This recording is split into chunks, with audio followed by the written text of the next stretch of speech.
Hello beautiful soul, welcome back to my channel. This is my channel, Ami from Japan, Kabayan Pisces. This reading is for you.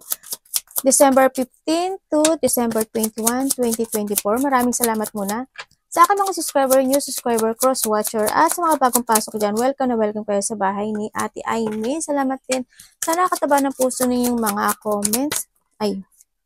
At sa mga nagpa-personal reading, maraming salamat po. Kung gusto nyo na energy nyo lang talaga, ang gusto nyo makuha natin, all the details para sa personal reading is nasa baba ng video na ito. This is a general reading, Kabayan Pisces. Kunin mo lang ang sayo at itapon ang hindi sayo. Maaring ito isa vice versa, energy mo, energy ng person mo, o energy ng malapit sa puso mo, nangyayari or mangyayari pa lang. Use your own intuition, lawakan natin ang ating isipan. Tandaan nyo, marami kayong energy sa mundong ito, kaya hindi ito basta-basta magre-resonate sa inyo. Pag hindi nag-resonate sa inyo, ibig sabihin hindi yung energy ang ating nakukuha. Tingnan natin. May clover ka, oh.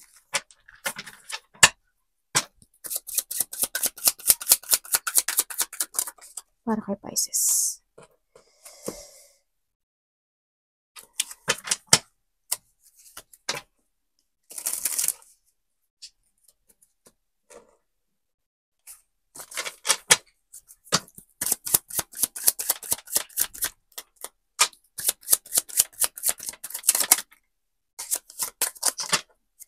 Para kay Pisces, please show me.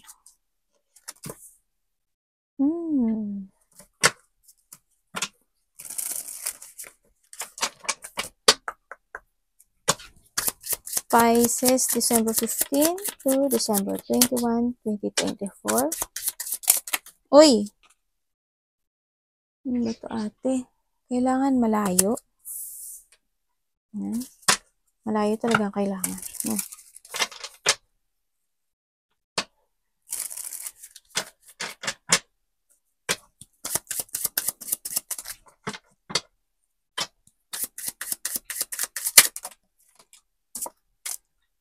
We have the Queen, no?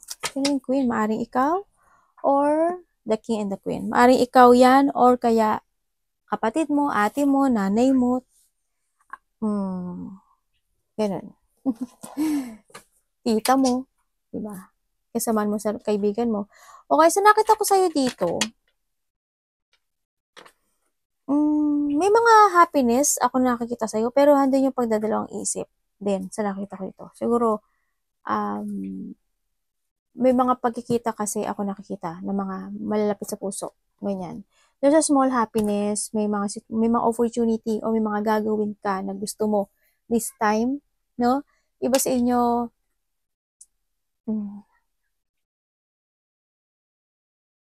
I hope may dumating na laki. Kasi there's a chance or there's a hope ako na nakikita sa'yo na mamamagnet mo yung lucky, no? Pero, ang sinasabi to na you need to control and balance yung ginagawa mo this time. No, andito ka kasi sa sitwasyon mo na may mga bagay na hindi mo madesisyonan sa buhay mo. Maaring natatakot ka, maaring nagdadalawang isip ka, ganyan. Nandun ka sa sitwasyon na yun. Hindi mo alam yung gagawin mo.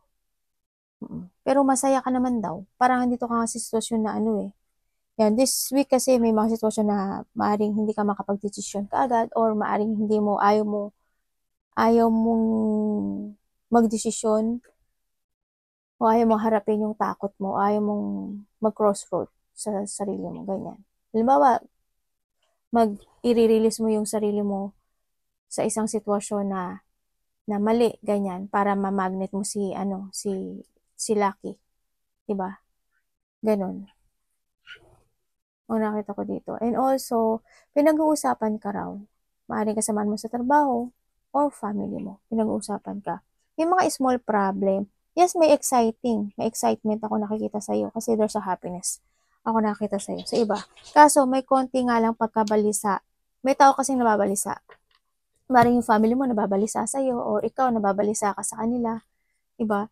O handito na yung anxiety. Nagkakaroon ka ng anxiety. May mga tao na pinag-usapan o may mga madadaldal ako nakikita dito. And handito rin, there's a new beginning ako nakikita dito. Kailangan din ng kailangan, pero I don't know, pero there's a communication kasi ako nakita. May communication na magaganap o mangyayari.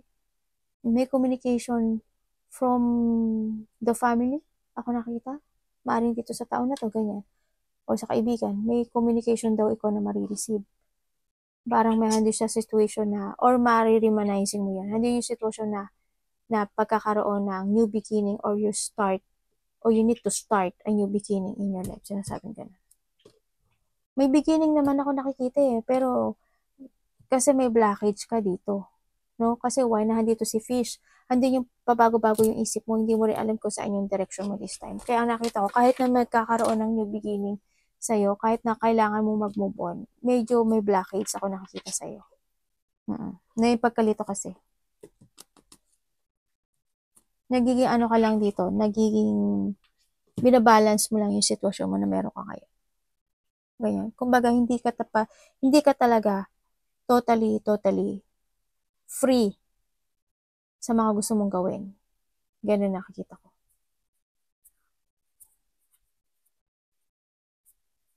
May tao rin dito na medyo nalilito sa'yo. Kasi siguro hindi niya alam bakit. May tao ka nalilito. Itong queen. Maaring ikaw yan. Maaring magulang mo, tita mo, kapatid mo. Uto mo, may king pa tayo, di ba? This person is very care. They love you. Ganyan. May mga maalala ka or mamimiss ka daw ng tao. Maaari din na may makikipag-communicate sa'yo ng mga kaibigan mo, ganyan. Magulang, family, ako nakikita. Tingnan natin kay Aris. Yung mga gagawin ka daw na gusto mo.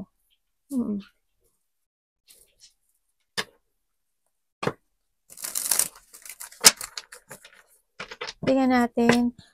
Pisces. Ano ang energy ni Pisces this week? December 15 to 21.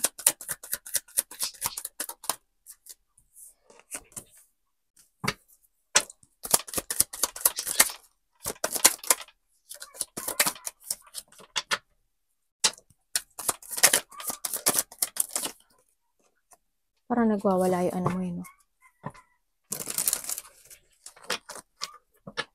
Ano naman po ang parating kay Pisces? Gusto mo?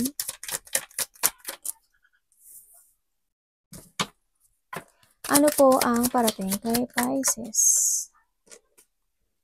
Thank you. Okay.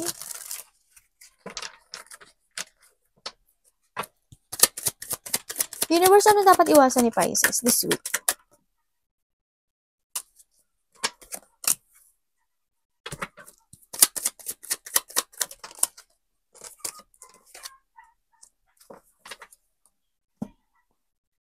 Tingnan natin ha.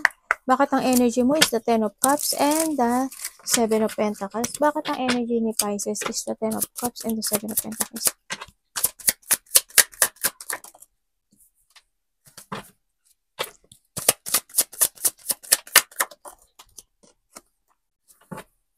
Okay.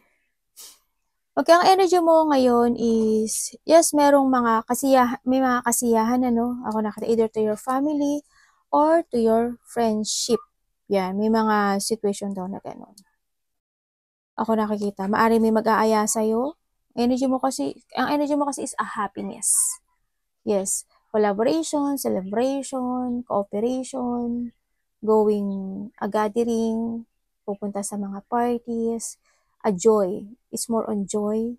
Ako nakikita dito. It's more on happiness. Ako nakikita dito. And also, this is your wish come true, no? So, nakita ko dito. Kasi, ang energy mo ngayon is more on happiness, is more on fulfillment, happiness, fulfillment. Ako nakikita to. Pero, I don't know why. Pero, may tao kasi ako nakikita dito na nagkakaroon siya ng thinking and dito yung tao yung they waiting you to connect or they thinking of you, ganyan. Sa nakita ko to. Iniisip ka niya, maaaring iniisip ka nitong tao to, naghihintay sa sayo, ganyan, sa nakita ko dito. O ikaw to, no? Maaaring yung family mo, ganyan.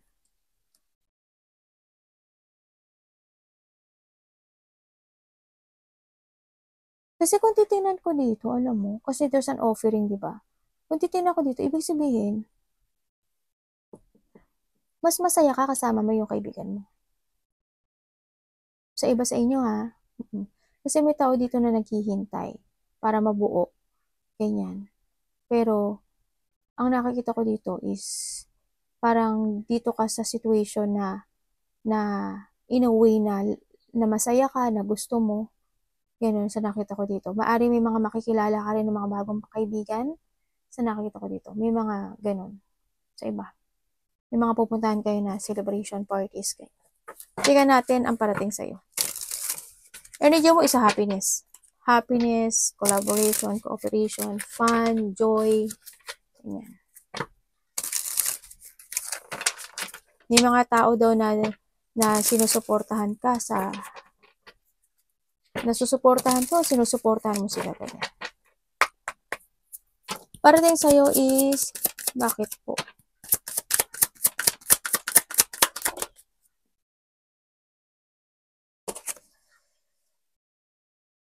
The Wheel of Fortune, no?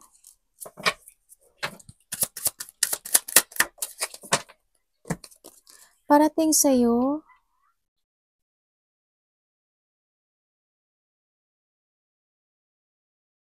andito yung sitwasyon na parating sa'yo is ano, parang gusto mong umalis o bumitaw sa isang sitwasyon mo.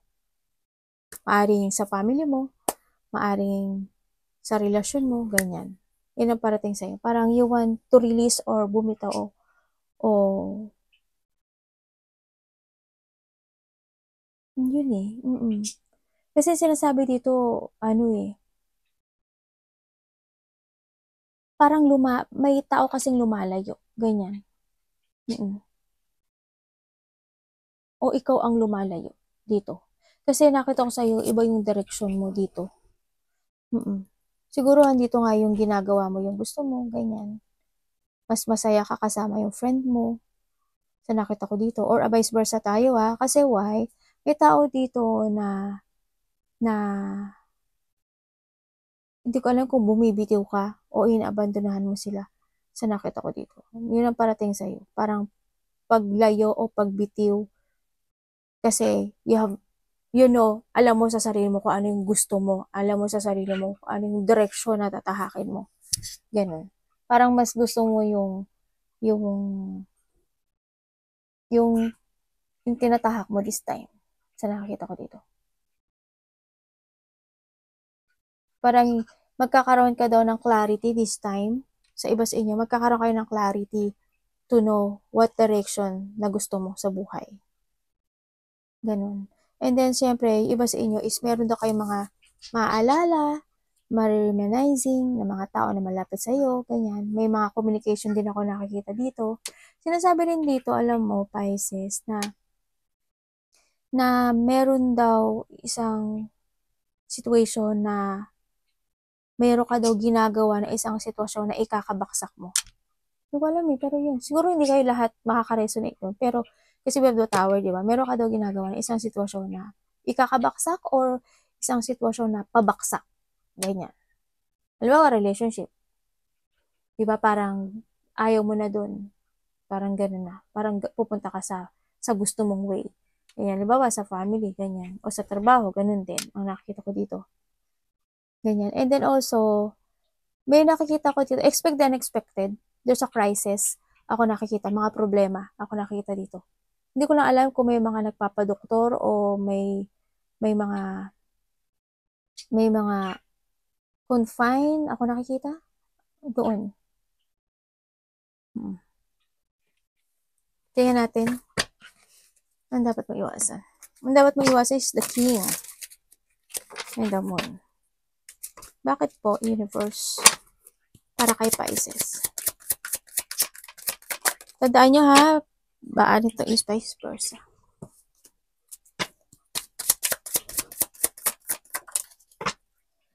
Dapat mo daw iwasan is yung pananalita, no? You need to be aware din sa pagsasalita. You need to aware din sa mga action mo. You maging aware ka din daw sa health mo, sinasabi dito, no? Kumbaga, dito yung situation na kailangan mong ma-change o kailangan mo kasi mag-transform this time. Sinasabi dito. Iwasan mo din daw yung siguro nagpupuyat kayo o hindi kayo gano'n nakakatulog sa nakita ko dito. Na kailangan bumawi ka. Iwasan mo daw yun, yung pagtithink or very emotional if ever na nagkakaroon ng gano'n. Iwasan mo din yung pagiging cold at pananahimik. Okay? Ganyan. Sa isang situation, maaari may kumakausap sa'yo o nagiging cold ka o kaya hindi mo siya pinapukusan, ganyan. Iwasan mo din na ano ba to? Iwasan mo yung ano kasi parang ang nakikita ko kasi dito, it's more on focusing ka sa isang sitwasyon mo na hindi ko alam kung inililihim mo siya or situation na kasi may secret, parang may secret ka dito. Parang may secret. Iwasan mo daw kasi yung pagiging cold, pananalita, yung pagiging matapang in a wrong way, or hindi pagpo-focus sa new direction, ang sinasabi dito, or to the future, sinasabi rin dito. And syempre, you need to decide, let go mo dapat, yung mga dapat i-let go, it's time to awake, sinasabi dito, and transformation nga, ganyan. Kailangan mo daw magkaroon ng self-evaluation, no, sa nakikita ko dito. Use your head when making a decision din, sa nakita ko dito. And also, patient, yan. Kailangan mo daw ng patient dito. No, patient lang. Patient naman kayo, siguro may mga time lang siguro na hindi kayo nagiging patient, diba? Iwasan mo daw yung mga ganyan. Pag-iisip every night, very emotional, pagiging very cold, o yung situation na hindi ka makapag-devoted or makapag-desisyon sa mga dapat na magiging in a good way na magiging maganda para sa'yo, ganyan. Basta aware ka lang. Kailangan dito na awareness, kailangan ng motivation, kailangan, kasi ano yung sitwasyon na parang gagawin ko yung gusto ko. Parang ganun ka doon. Gagawin ko yung gusto ko, bakit? I do my fashion. Ganyan. Huwag mo akong pakialaman. Parang nagiging cold ka sa ibang tao. Sa nakita ko dito. O maaring hindi kayo lahat to Ito yung energy na nakuha ko Tingnan natin when it comes to a love. Kamusta sa love this week si Pisces? Love is sa lahat, kaibigan, karelasyon, magulang, kapatid. Kamusta sa love?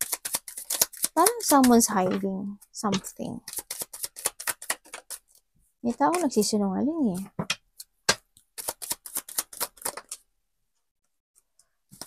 Universe, ano naman, kamusta ang kaperahan ni Pisces this week? Tama, 2 beses na lumabas yung ano mo, angels mo.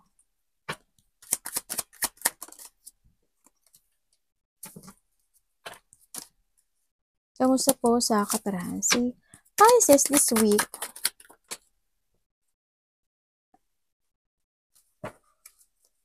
Universe, ano po may advice nyo kay Pisces? Please show me.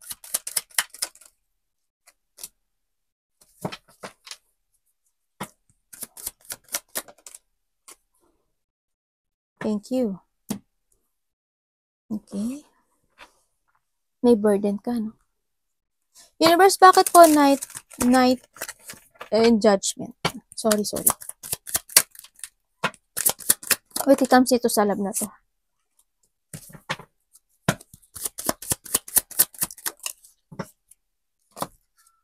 When it comes to a love, ang nakikita ko dito is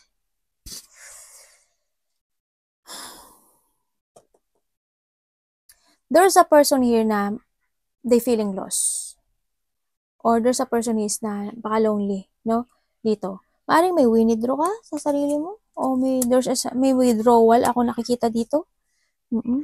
May mga bagay kasi there's a new beginning, Ibig sabihin, ang nakita ko dito is when it comes dito sa love, Kung wala kang kapartner ngayon, is nakikita ko dito na you're doing your passion, you're doing your excitement na isang sitwasyon dito. Pero may taong nalulungkot, ganyan. May taong naghihigpit kasi, may tao rin na naghihigpit. When it comes to a love is, nagkaroon ng mga pagbabago dito, no? When it comes to a love kasi, ang bagal nung, may winidraw ka na raw sa buhay mo. Kasi naghihigpit. And maaring ikaw is mayroon ng bago or itong tao na to is may bago. Ganyan. Sa nakikita ko dito. May tao dito na disconnected sa'yo. Ako na nakikita na gusto niya pa ng one more chance. Ako nakikita dito. Gusto niya uli na panimula. Kung kayo is nagkahiwalay, Pero kung kayo is magkasama dito, itong love na to is hindi siya patungo in a success. Ganun na nakikita ko. Hindi siya nagsasucess. Nagkakaroon dito ng changes with come dito sa relationship. Maring ikaw or siya is may ginagawa or may bago, ganyan.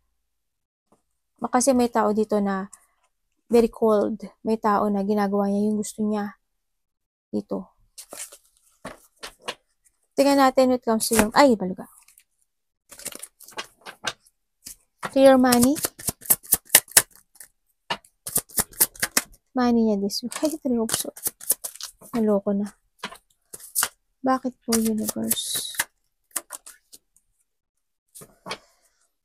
Okay, thank you. Okay. When it comes to your money, unsuccessful ang nakikita ko sa'yo, no? Kasi why? You're jungling with the money. No? Siguro ang dami mong ginagawa o maaring ang dami mong ginagawang situation dito na mali, no? Parang meron na sa balikat ko. Nagkakaroon ng delay when it comes to success, when it comes to your money. Nagkakaroon ng pagkakagambala or may blockage when it comes to money to growth sa nakikita ko dito. Parang you still waiting for a miracle ba or for a success, for a good luck, and for a fortune. Pero hindi ko nakikita yung success niya kasi why? Sa nakita ko dito is maaring hindi mo na nababalanse yung mga gastusin mo this time. Ang nakikita ko dito kasi it's more on it's more on disappointment ang nakikita ko dito. Disappointment, lungkot, loss also, a loss of the money kasi walang ipon, ganyan. We need to sacrifice din sinakita ko dito. Kasi ang money mo is ups and down din siya. Sa nakita ko dito. Kailangan mo ngayon is when it comes to money is a balancing. No? Kailangan mo magkaroon ng mga bagong plano, strategy when it comes to money. Kasi ngayon is ang money mo is a zigzag. Delay for a growth. Ganyan. Nagkakaroon ng bad luck. Dito na loss of control ka rin when it comes to your money. Ganyan. Kumbaga dito yung yun nga, may sagabal, may blockage ako nakikita sa'yo. It comes to growth, money. Nawawala yung niya, in a good direction. Parang you pick your direction when it comes to money. Ganyan. Ikaw na rin yung lumalabag. Tingnan natin ang advice.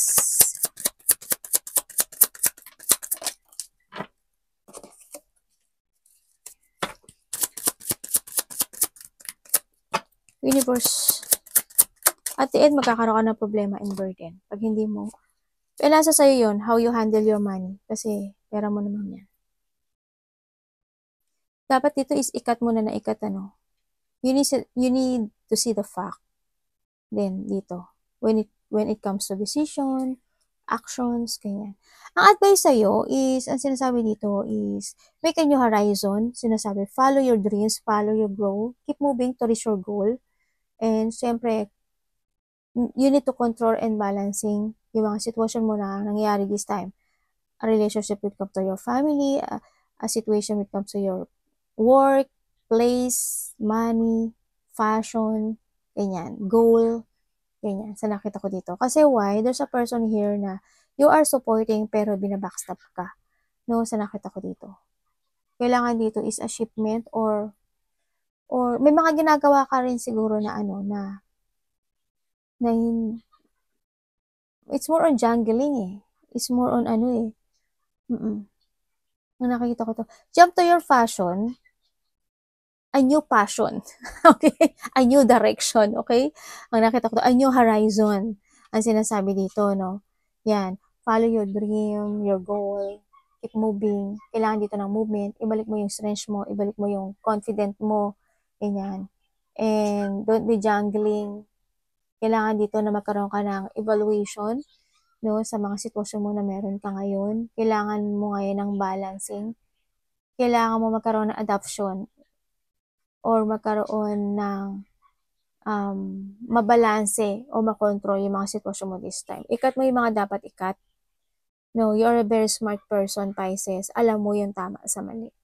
Be smart, syempre, and receive the support and advice na manggagaling sa iba, sinasabi rin dito.